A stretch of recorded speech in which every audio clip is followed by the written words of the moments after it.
मोगे जी मार खबर ना चार शू वाले वाह बाबा गुगलू वालो बाबा यार कम जो आए कसम ते मोबाइल मिलियो वो भी टच मोबाइल वडी मेहरबानी शई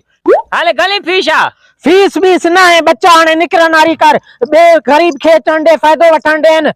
पैसा न वलदे फिलिया पैसा ना है न अचियो घुंगरू बाबा नंढा आइटम वडा करायो नंढा आइटम वडा करायो नंढा आइटम वडा करायो मेहरबानी हाल एकली बी मेहरबानी कल वरी केड़ी हे मांजी जेकी काल आ ना इया माके वडी कले दे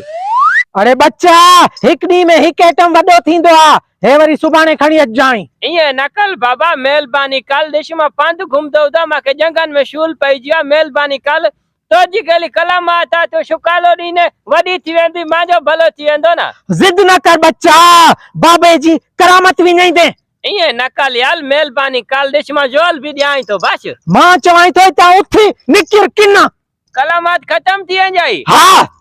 पहली कच्ची कलामात छो खलदा ने बगो को पक्की कलामात हो जे ना निकिर आने सुबाने फायदो वठ जाई देखे चंडे अचियो घुंगरू बाबा नंढो आइटम वडो करायो घुंगरू बाबा अचियो याल इन बाबा गुगलू वाले डबो दिनो दिशु मोबाइल आया खाली डबो आ दिशु ते आए मोबाइल आयो वडो मजो थियो आज दियाली चली होई सुबह तो मा એટલે કાલ લીનો માં છુआ વડી કલે નો માં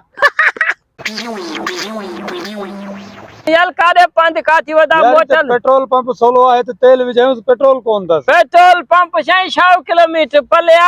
बाकी के लिए छुट्टी चला जाओ ओ ये शामो गुगलू वालो बाबो वेता ताऊ नजले तो इयो शई तेल जी टैंकी फुल करे दो बाकी लाजी थी पवे त पो की वाला की करे दीदो बाबो शई में नंदो मोबाइल नमाज माके वडो कलेज नहीं वडो होशियार बा वडी कलम मारता छे हां बापो मिलो सा वडी मिलो छे टैंकी फुल करे दिंदो आकाशई नंदी आना ता तो वडी भी कले दींदो मोबाइल सही वडा वठो सब हो छा नसीब जी गाला जे लाजी थी फलाए से बाबो आए का थे ए शामत बैठो आयो हो हां ही शामो ही लता वने हाल जाऊर हां छडे तो चरे होयो ही रबड़ आंगे लुंदो तो उजे चवण ते न लगे बाबान के करामत या बाबा रोड ते बैठा जना हाल हालू दा पेट्रोल पंप ते बाबो रोड ते ना बैठो मात रोड ते वदो ना गाड़ी छिके जलील थी आमा अरे तू जलील थिया मां जे चवण वट तू छडे पेट्रोल पंप तो पेट्रोल भरे हालू सा तोनी मर्जी साईं हेलो नंढो आइटम वडो करायो अचियो बाबो घुंगरू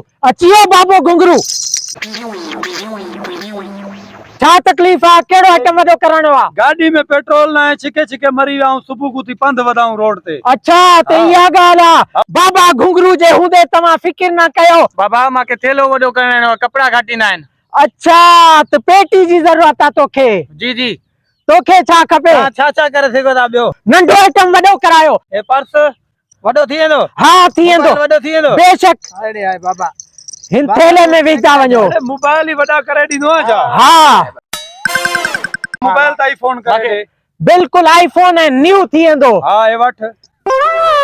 अचियो बाबो घुंगरू हाने पोते थी वेहो अखियूं भी बंद करो बाबो घुंगरू दम कंदो अखियूं बंद क्यों हां असा क्यों बंद कई बैठा हूं अचियो बाबो घुंगरू राम देखो बोगेज मार खबर ना चार अचियो गुगलू वाला बाबा दे हाल वाले सजो कुछ फुरे आयो मान बैग भी खणी आयो मान बट्टू पैसा मोबाइल सब कुछ हालांकि कपड़ा भी सजा लाए आयो मान जूतियों भी ले आए होगा घुंगरू बाबा क्यों खोलाऊं ओ घुंगरू बाबा अरे बड़ो दियो घुंगरू बाबा अरे घुंगरू बाबा भाई